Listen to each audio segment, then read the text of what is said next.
Hello and thanks for joining us once again for the Inspire, Create, and Shine podcast, where we discuss life, love, literature, and the arts from a Christian perspective. This is your host, Melanie Dee, from MelanieDeeTheAuthor.com. Stay tuned for our next episode.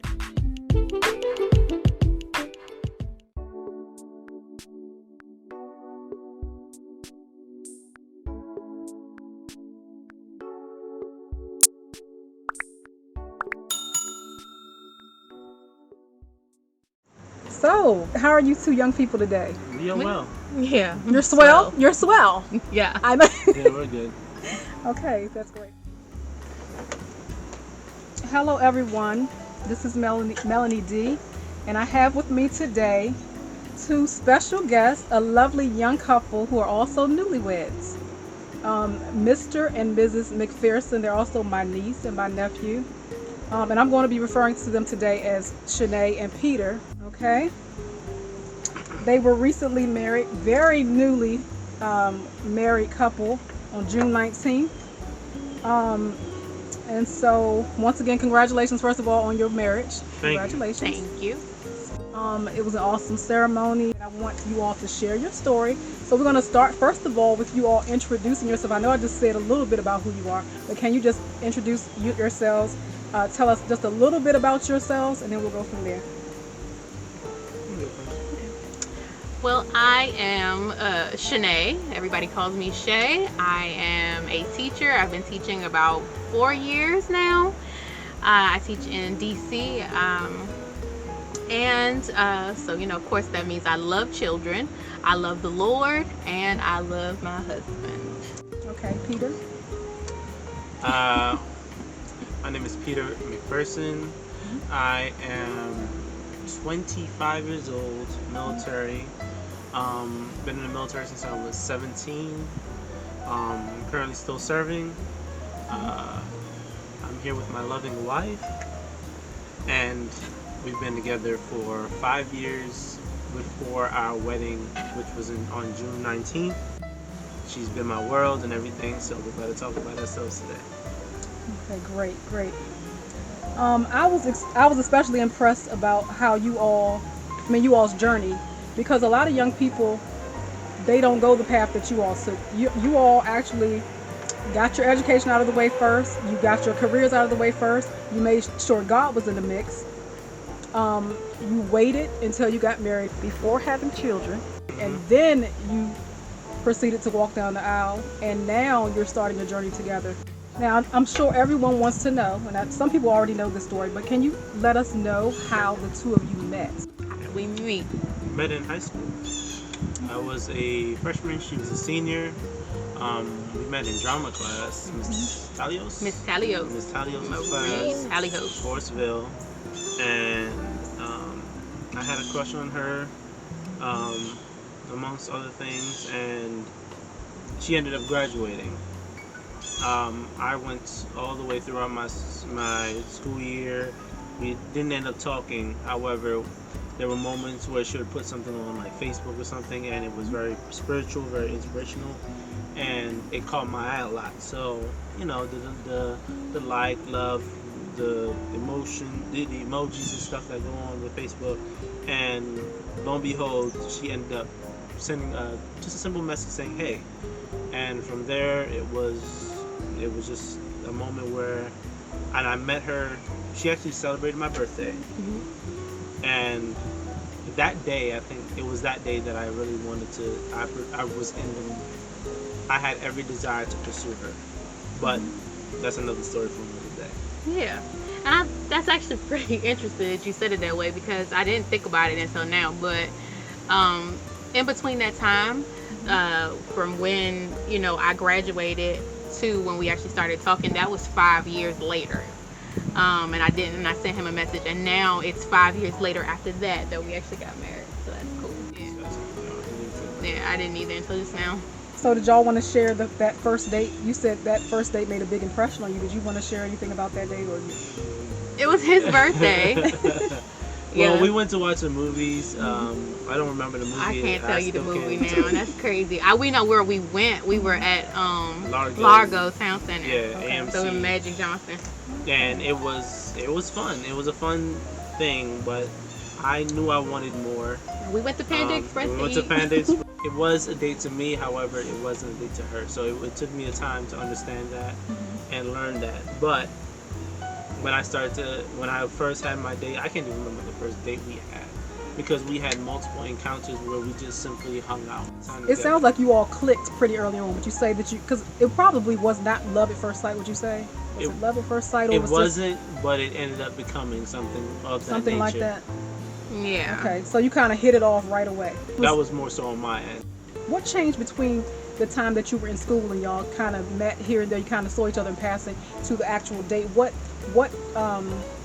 if you were in school together and you didn't really seem to connect until later, what do you think was the deciding factor, or the thing that the catalyst or the trigger that caused y'all to connect in this way? Well, I think for real, it was just the age difference. You know, I was a senior, he was a freshman, and at the time I was with someone, and I was actually going to marry that person. Okay. So I think that was what it was. It wasn't that we didn't click. I felt like we were pretty decent in school, like, you know, in that class, but we only had that one class together. We didn't have our regular classes together because we were in different grades, but we had our drama class together. So whenever I saw him in drama class, it was, you know, he was very kind to me. I remember him smiling. I remember him being kind. I remember dropping my pencil. I remember him picking it up. I remember the little things like that happened that I thought he was really cool. It's not that he wouldn't have been somebody that I would have liked. I think personally, and you know, I don't bring this up too much now because it's irrelevant now, but I was big on people being younger than me. So you didn't like that? Yeah. Okay, So that was like, that would have never been, because I was raised not to. right. As a matter of fact, both of our parents didn't like it. And he seems pretty mature, though. Even though he's a little younger than you, he seems pretty mature for his age. Would you agree? Would you say I do that's think about? I do so. I do think so. He seems like he has a good head on his shoulder, so that's probably a good thing. Okay, so how did you know that he was Mr. Right? How did you know that she was Mrs. Right? It's just her actions. One of the things that I learned about Shanaye, and to this day that I hold that same thought in my mind, is, for one, her promises. When she makes a promise to you, she keeps it, she holds it. And I truly, for myself personally, that's one of the most important things for me, because I grew up in a lifestyle of broken promises. So to see someone who did everything in their power to make things happen, it was wonderful. And I always fell in love. I fell in love with that. I fell in love with her actions. She was a church girl. She loved God, and she always showed it every day. No matter what the circumstances was, when there were situations where I turned my back on certain things, she opened my eyes to the reality and the fact that that's where I needed to be. And she made me better. So. Okay, Shanaye, you want to add your part? Yeah, I can add that. So for me, it was a little different because I fleeced God. And I don't know if a lot of people get that reference, but like Gideon in the Bible, he fleeced God. He asked God for a sign, and so you call that fleecing because the sign in there was about fleecing. Right. So I asked God, you know, one time when we weren't having such a good day together, we were actually having a disagreement, and I asked him, I said, okay, God, because we don't, I want to be with him. My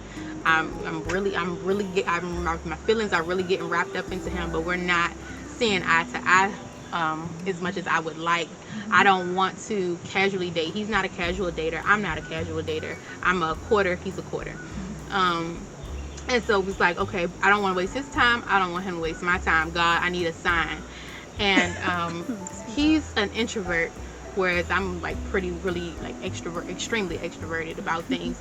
And so I knew that while he prays and things like that, he didn't do a lot of open stuff. Right. And so I asked God specifically for something that is not like him to do.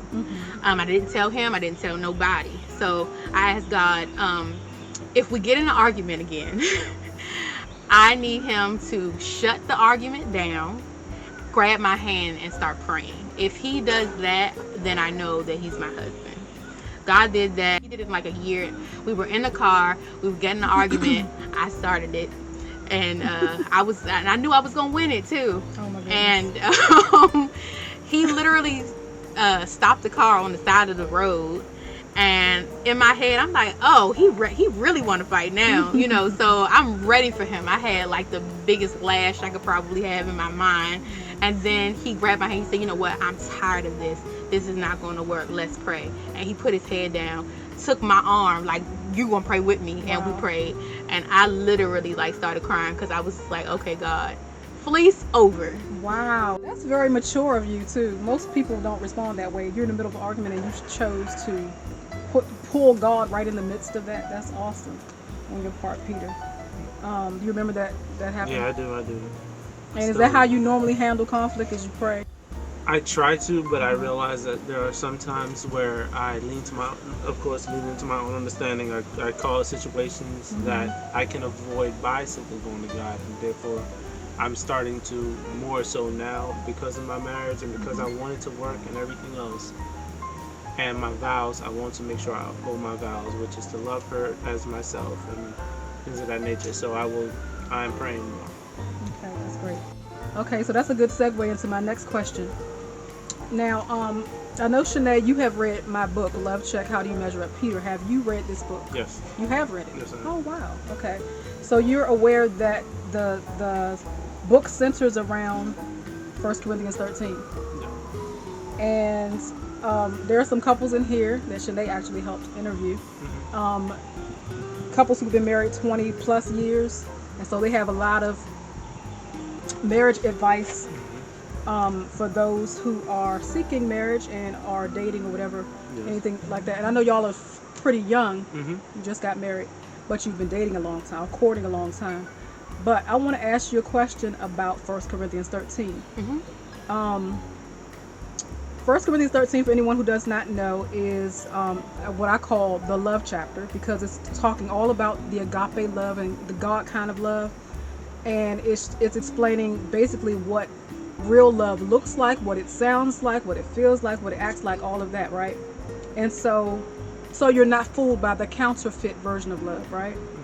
And so in light of everything that verse, that chapter entails, I could read it. I should probably read a little bit. I might read it in a second. But in light of that and the Bible's definition of real love, would you say that your relationship and marriage are a reflection of what the Bible calls real love in that chapter? I believe so, but there are times where love is tested, and that is when you put your feelings above what it is that you're supposed to be doing in terms of the relationship. So yes, there are times where love is tested, but I do believe that is a testament to what we are doing. Okay, great. What would you say, Shanaye? I was going to say, I would say that it's getting there. Okay. I'd say that there's definitely a lot of elements of it there. And I would definitely also say that he's probably better at it, 1 Corinthians 13, than I am. Yeah. Okay, so I'm going to read those 4 verses. Sure. 1 Corinthians 13, verses 4 through 8 are the primary verses that describe what love is really like. And so when I read this and I say love, imagine putting Peter, imagine putting Shanaye's name in where love is. Shanaye, imagine putting Peter's name where love is. And see if you think each of you are actually fit this passage. Okay, love is patient and kind. Love does not envy or boast. Love is not arrogant or rude. Love does not insist on his or her own way. Love is not irritable or resentful. Love does not rejoice at wrongdoing, but rejoices with the truth. Love bears all things, believes all things, hopes all things, endures all things. Love never ends. Now, when I wrote this book, it was it's really a book that will cause you to look inward. So it's not like you're pointing finger and say, how do you measure up? It's not like you're saying, that like you're trying to point the finger at somebody else to see where they stand. It's more about you looking inward. But because for the sake of relationships, we're talking about relationships today. It's just something.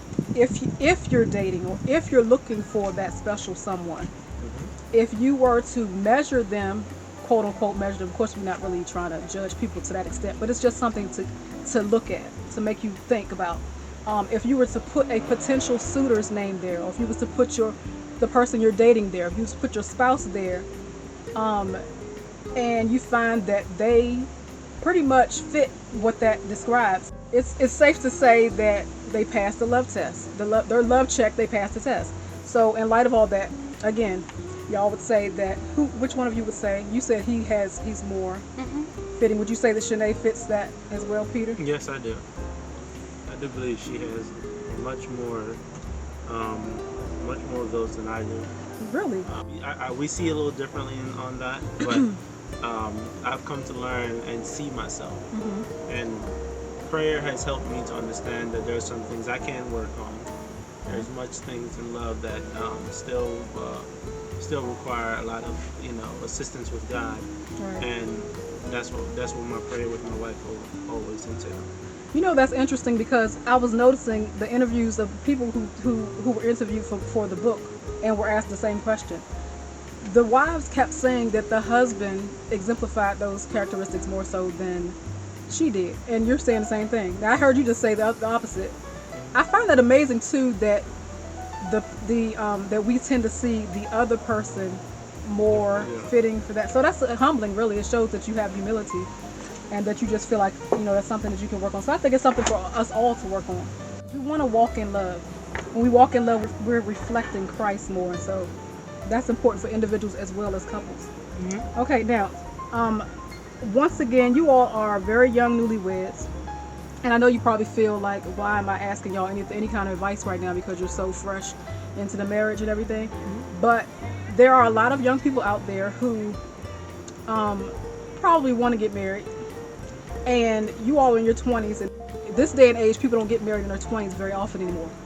It used to be everybody was getting married in their 20s. But now it's more 30s, 40s, stuff like that. You all in your 20s. What kind of advice would you give young people right now who maybe either they're dating, that's one they're dating, or they haven't found Mr. and Mrs. Right yet, and they kind of have their reservations about dating and getting married at a young age? What would you say to them now? What kind of advice could you give them that could help them prepare and be ready to make that same walk down the aisle like you all did? For one, don't rush it. Don't rush trying to create a relationship with someone. Talk with them, see what they're about, see if their mindset is wrapped around something that you may want to pursue, maybe where you want to go in life. You want to make sure that the partner that you're engaging yourself with has the same mindset towards the things that you love. For her, it was God first in everything, and that was also for me.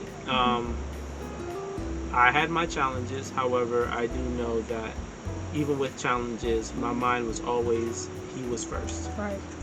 And that was something that we remained strong on for 5 years straight.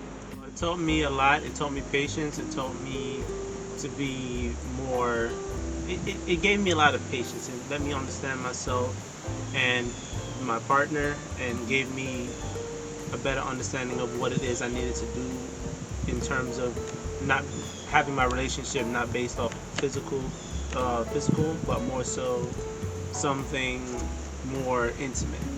Whereas I got to know my partner, I got to love my partner for who she was and what she did, and the things that her actions gave me a lot of understanding about her and made me fall in love even more. Because I knew her from the very beginning, because she was very straight with me, it allowed me to confront myself and make sure that I aligned myself with the person I wanted to be with for the right, and go and always be with someone for the right reasons, never for the wrong, never for your own benefit, but for the benefit of both of you progressing and moving forward. Okay, Shanaye, you want to add something? So if I would say, I'm gonna do it in two parts. The first is, if you haven't found a person, as you said, but also if you're not with anybody, say you just want somebody but you're single still, I would say do whatever it is necessary for you to be ready for that person. And don't just be preparing for a person, be prepared for you. Right. Because you really don't know when that person is actually coming. And it's not to say because you want to be a good person for that person. You want to be a good person for yourself. Because if you can't, if you don't love yourself, then it's going to be hard for you to accept the love from them. And that's going to frustrate someone that loves you. Right. So I would say that if I love someone and I'm already with someone, then for that part, learn that person's love language. And when you learn the person's love language, don't just think that means that they are the ones, that's how they're going to show love to you. No, you need to show them love the way that they need to be loved. Because you can love somebody forever, you can love somebody so hard, and they never feel it. Right. Because you're loving them the way that you perceive. Exactly. Perception is everything, but you got to figure out that person's perception, and that comes from communication and talking to them. Yeah, I think the love language thing was revolutionary because I mean it really is, because and it's amazing how different you might, because you're like a giver and a server type person, Shanaye. I know that to be true. I don't know if that's your love language, but anyway, Acts of service. So if that's the way you are, and you tend to love. When I see you loving people, I know that you're a giver. You serve constantly. But because that's not my love language, for example, or whatever, if you come at me like that, it's nice, but you understand. So it may not be received the same way. So I definitely agree with what you said. Right. The love language is so important. There was something else I wanted to say, and when you was talking, I totally forgot what it was. Oh, I know what it was. Okay. The courtship and the dating was all good and fun, right? Y'all had a lot of fun dating and getting to know each other. That was the fun stage. And even being married now probably started out very fun and exciting, did it not? Yeah. But now that you all have joined and you're officially one and you're living together, the whole dynamic has changed. What is life like now? Like, has it been like sort of a rude awakening for you? Has everything kind of changed? Has there been some kind of shift? What would you say to people who think the dating stage is going to be the same way it is in the married stage and in the living together stage, and especially in light of you all being a young couple? Like, talk about that. What is that like? Well, for me, we used to go over each other's house, each other's place when we were courting. Through that, I was able to learn a lot of behavior from her, and she was able to learn a lot of behavior from me. Good and bad, pros and cons. We spoke about this each and every time. So we were able to fix certain things and learn things about our partner in which they did not like. And there were things that I found out that she didn't like about the way I did things, dress maybe. It could have been the way I set certain things up. And yes, it's still new now. It's still fresh in my mind, because as we are now conjoining and becoming one, there's a lot of things that I'm learning as a couple. I have to be able to listen to my partner, knowing that my partner may want something in some way, and I'm very adamant about it. I don't need to always get my way. One of the things we did before was we created a domain. So when we got our place, the things that we said was, you have full authority over the living room. I have full authority over the bedroom. So however way she decided to dress the living room, I can't say nothing about it. And I can't say anything about upstairs. You know, nothing. If you ask me. Yeah, I usually ask her because I still want a little bit of reference behind it.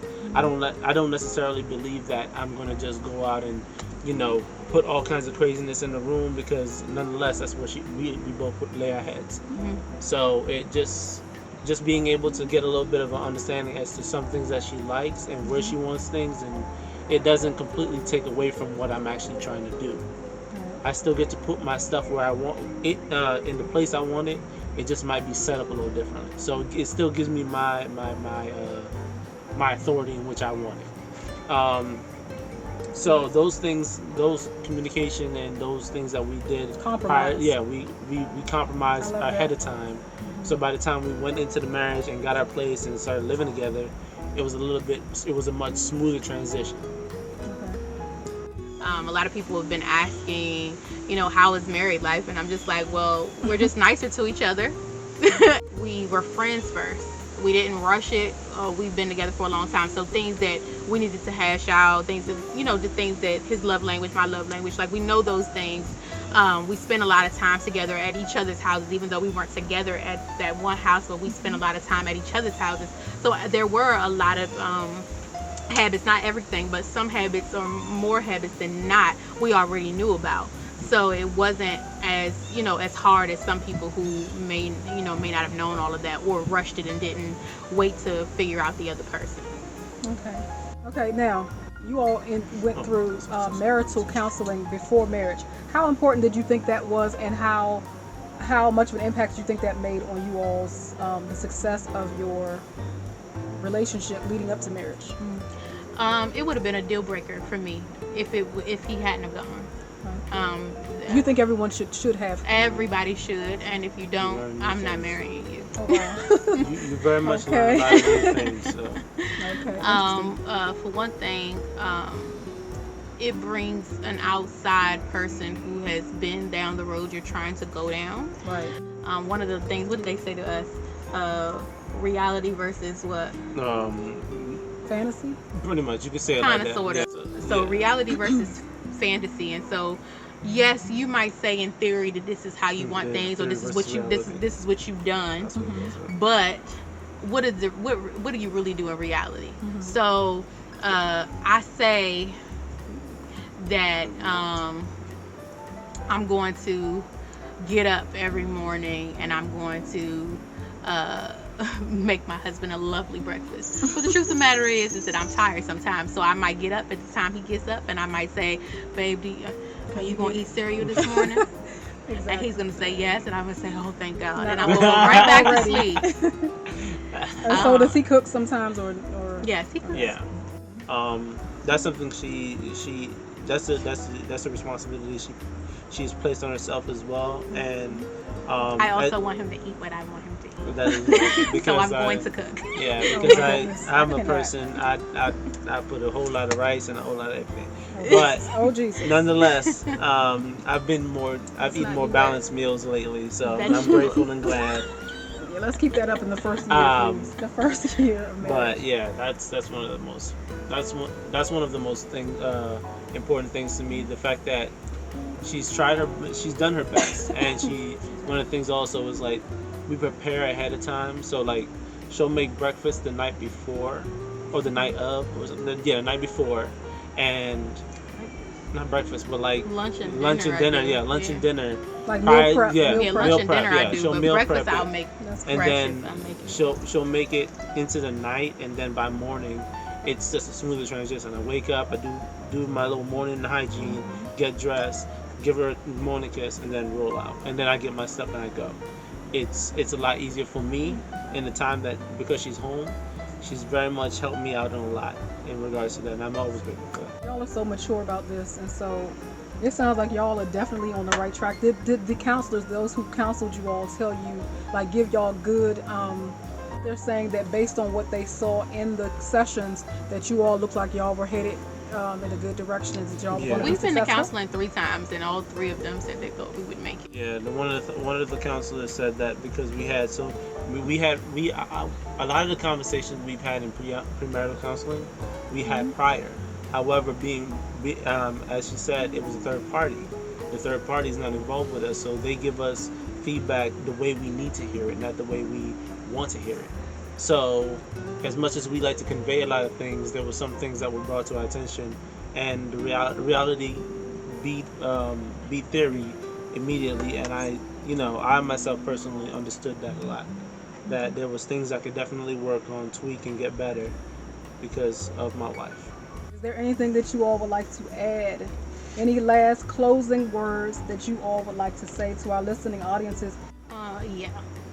Okay.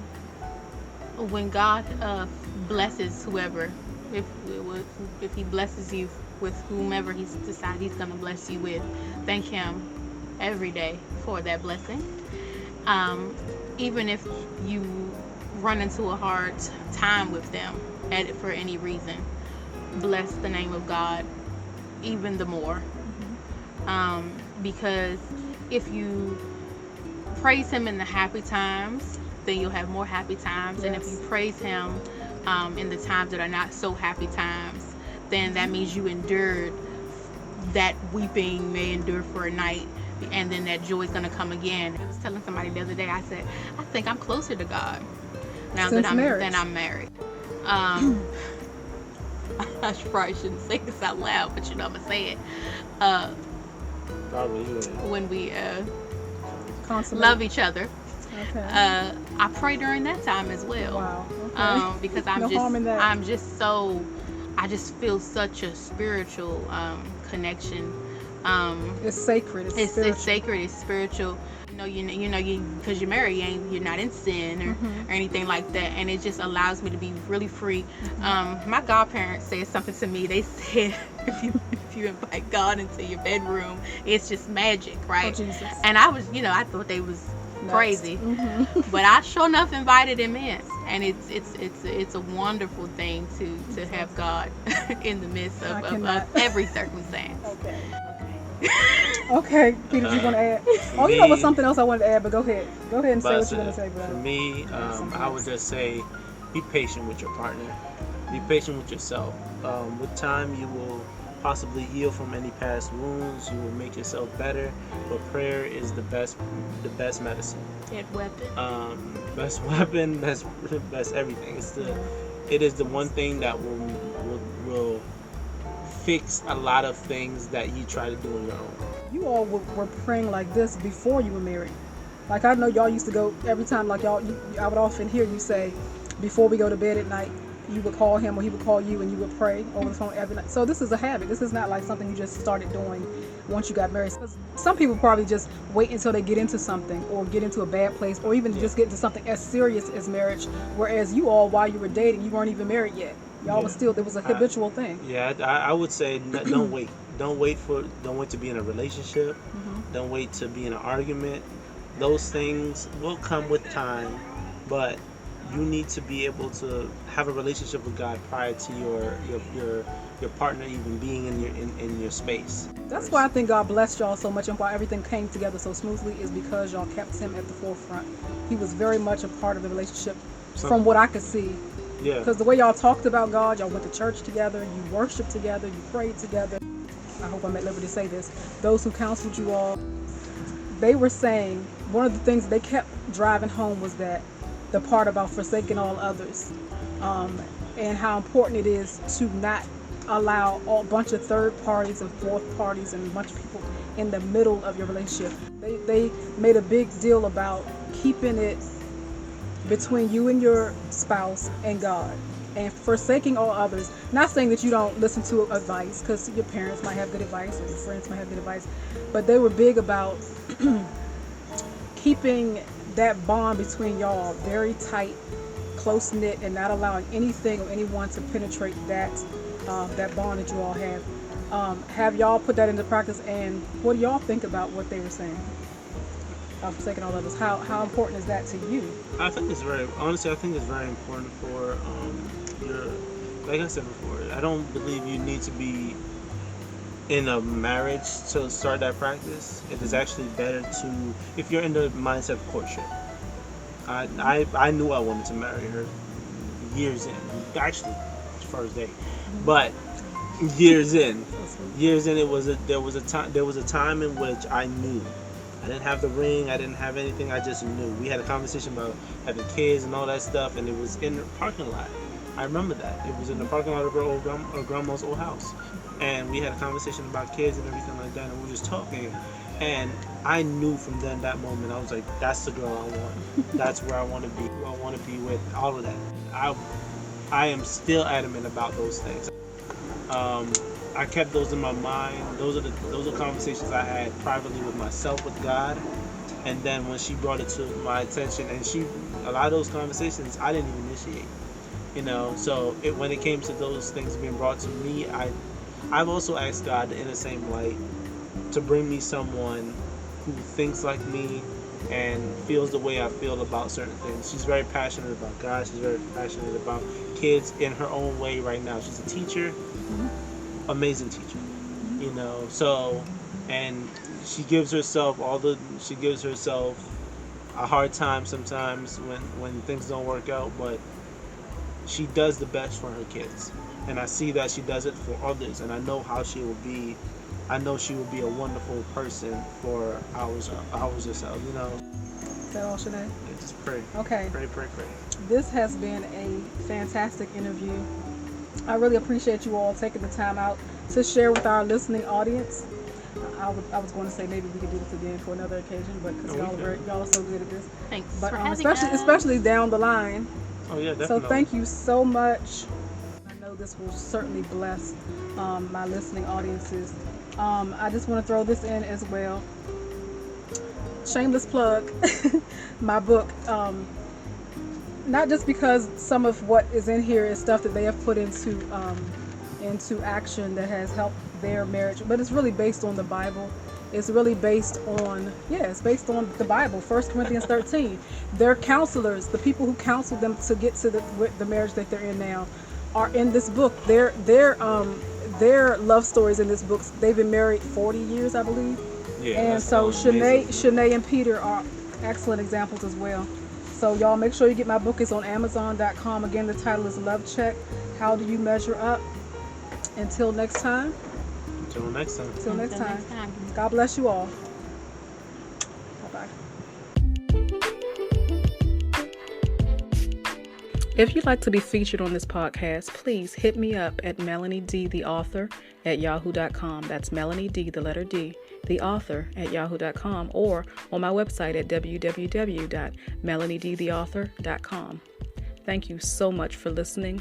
Have a beautiful and blessed day.